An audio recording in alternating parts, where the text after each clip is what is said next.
Atong atuon ang pinakanindot nga waterfalls diri sa Samal nga gitawag nilang Daw Falls.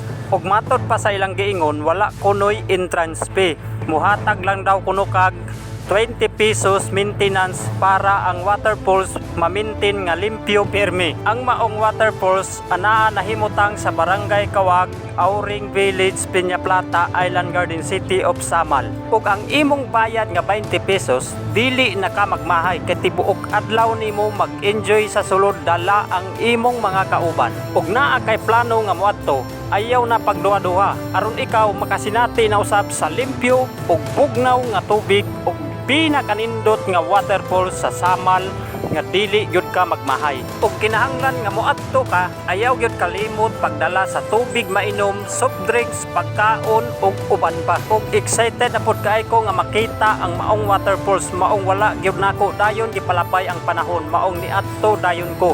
Gikan sa Davao, musakay kag barge, mamasahe lang kag mga 20 pesos, mga 15 minutes moabot na ka sa Samal. Pag abot nimo sa Samal, mangutana ka kung wala kay service, mangutana ka sa mga tricycle driver nga moadto ka sa Barangay Kawag, Auring Village, Peña Plata, Island Garden City of Samal sa may Daw Falls. Pag abot nimo sa maong lugar, mabaktas lang mga pila lang ka minuto ug maabot na nimo ang pinakanindot nga waterfalls diri sa Samal. Busa, unsa pa imong giulat? Let's go! Dili gyud ka magmahay diri guys, grabe gyud kanindot. Grabe gyud kanindot guys, di color ang tubig nga murag naa gihapon ka sa dagat. Dili gyud ka magmahay sa imong 20 pesos, malingaw na katibuok adlaw. Grabe, sa kainit karon sa panahon, mangita gyud ka quality ug nindot nga kaliguan karong panahona. Kay grabe gyud kaigang ug init ang panahon.